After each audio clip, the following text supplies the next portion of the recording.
Tara Reade is saying is very compelling because she's consistent, because she started decades ago telling her brother, telling her neighbor, and their stories are not identical to what she's saying right now. But I'm not seeing the contradictions. I've heard some people defending Joe Biden say there are contradictions in this woman's story, and I'm just not seeing it. It sounds to me like sometimes she sort of soft pedaled what happened to her, which is understandable. But it's one thing to soft pedal something, it's another thing to blatantly contradict yourself, which is what we saw with Dr. Ford's testimony, where Dr. Ford's story was all over the map over the course of decades, and we never even saw Kavanaugh's name until very, very late in the process. Basically, as soon as John Kavanaugh was nominated, that's when she knew it was John Kavanaugh, and so that to me doesn't pass the smell test.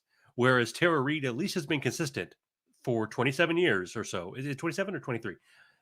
I believe it was 27 years. She has said, "This is Joe Biden did this to me." Now, what that this is has grown a little bit. At first, she said, I was harassed, I was intimidated, I felt uncomfortable. And she has been more forceful in recent years. Now, maybe with her mother, who is now passed, maybe she was more open and she said, I was assaulted, but we don't know what she said to her mother because, like I said, her mother's dead. We're not going to be able to interrogate her at this point. But it sounds to me, what it sounds like to me is that Tara Reade was traumatized, that she had trouble telling the whole story. When she started sharing it, she would say, "Oh, Joe Biden hurt me." And then as she has grown more confident over the years, as the time between the trauma and present day has expanded, she's been she's been able to speak the truth. So I that's my read on this. Just the way that she tells the story, when I, I want even reading it in print, I, it I want to strikes I me as just true.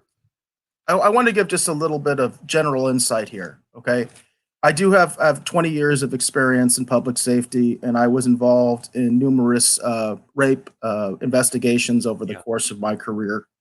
And I'll tell you something that's something that's not talked about in the mainstream media. You don't hear talking heads talk about this because it's politically incorrect. But there are two things that are basically equally true when it comes to sexual assault in the real world and investigating sexual assault. I'll tell you right off the bat, the vast majority of the sexual assault, I should say, quote unquote, sexual assault cases I investigated regarding adults, okay, regarding adults, children are a different animal. Children are a very different animal. But regarding adults, were completely bogus, complete hogwash, complete crap. The reason for that, and I believe very sincerely the reason for that, is because of the shame issue, the shame and the humiliation issue of sexual assault. It is a very, very underreported crime, especially among men, by the way. Because think about if a man is sexually assaulted, if he wants to really tell anybody about that. But for women too, obviously, it is a very underreported crime. And yet, on the other side of it, many of the people that do come forward are quite frankly full of crap. So this is a hard thing. There's no easy answers when it comes to sexual assault investigations, and that's why that's why it can never be, oh, believe her or believe him. It's not a he or her or him or whatever issue. The fact of the matter is, again, these crimes are severely, severely underreported because of the humiliation factor. And many of the people that come forward for dubious reasons. And Right. that's what makes it so hard. I just wanted to mention that, Pete, from that perspective. Thank you. Yeah, that is, and maybe you can give some insight. I have a few, just sort of I've looked at Joe Biden's interview with Mika Brzezinski. I've read what Tara Reade has said. I listened to her interview with Crystal Ball on the Hill. And so, just looking at it from an outsider, I don't know Tara Reade, of course. Very few of us do. Like I said, her story has grown organically. She's not all over the map. it she doesn't seem like she's self-aggrandizing. This doesn't seem like she's trying to get a book deal, or she wants the public spotlight, or she's a rabid Joe Biden hater. Whereas with John Kavanaugh, Justice Kavanaugh, what you had was somebody who hated him, hated the Republican Party, seemed to have an agenda, and just plugged in his name in the allegations because it would hurt the Republican Party, because it would make it harder to get um, right leaning justices on the Supreme Court. I don't see any of that in Tara Reade. I don't see any ulterior motives. And like I said, just hearing her story, it sounds to me legitimate. Now, that's just my gut. It's just my gut. I'm not infallible and I'm not psychic, but to me, it just sounds real. It sounds like the kind of details that somebody who experienced it would provide, as opposed to, it doesn't sound like the kind of story that you would invent. Um, when we watched Joe Biden's interview, he looked weak. He did this weird thing that we've seen him do in previous interviews, where he did kind of a sad puppy, where Mika would ask him a question, they start getting into a little bit of crosstalk, and he would just kind of look down and look sad, and then he would say, "Oh no, you go ahead." What the hell is that? The guy's running for president. He's, I mean, just politically, he needs to be assertive. I know this is a serious issue, and this isn't all about politics. It's personal, but of course, the reason why we're talking about it is the political aspect. I thought that was very strange.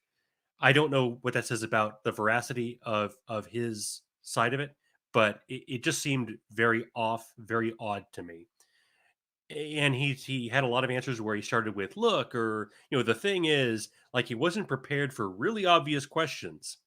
And the final weird thing was his insistence on not opening up the University of Delaware records. Why not? Why not say, "Yeah, I'm going to get everything on the table. We'll appoint a blue ribbon commission, or we'll get a private investigator, whatever it is, somebody who can be a neutral third party, who will go through the records. Just look for her name, and then if any document has her name on it, release it." And he kept saying, "No, there are no personnel records." Well, okay, have somebody look through those records. If this is true, have somebody go through those records. And so it seemed very strange, like he was perhaps very highly coached, but was still somehow unprepared for that interview. So he doesn't strike me as being very credible. I want to be fair to him, because this is a very serious allegation and nothing is proven. But so far, things really don't look very good for him. I do want to say, just as a greater, larger issue when it comes to sexual assault, this is why it's crucial to report the incident as in much of a timely fashion as possible. That lesson should be learned by everybody. It's not a right wing, left wing, centrist. It has nothing to do with politics. It's important that if you are a victim of sexual assault, to report it as soon as possible. And there are evidentiary reasons for that. There are a myriad of reasons for that. Again, I understand the humiliation factor and how difficult that is, but I'm just going to say, from an investigator's standpoint, that's what you have to do, and that would help this current situation a lot as well.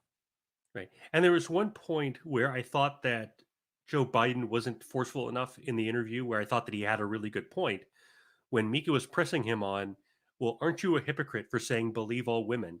And I don't think his answer was the best. Again, he should have been prepared for that question.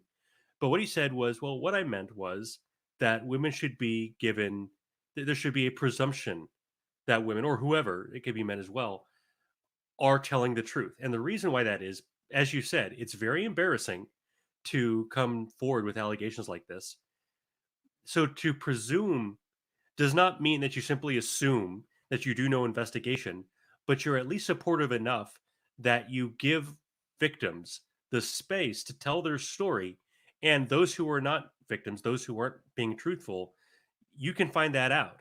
You can do your due diligence. And he made that point, kind of, but it did look a little two-faced the way that he said it. It wasn't forceful enough, and it wasn't clear enough. It looked kind of like dissembling, like he was improvising a little bit. But But that sounds it's like a fair point. that sounds like a classic example of somebody talking out of both ends of their mouth. You know what I mean? It sounds like a little bit of backtracking. Listen, as an investigator, you can't presume anything. That's the bottom line. You can't believe him. You can't believe her. It's not a he/she issue. Of course, we forget that there are many sexual assaults that are done by homosexuals as well. So sometimes it's a he, and a she.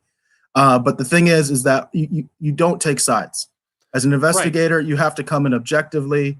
You have to look at the evidence if it's there. Sometimes you don't have any evidence, and that's generally because they waited too long to make the report. So again, just from that perspective, without getting into the politics of it, I just want to advocate for people.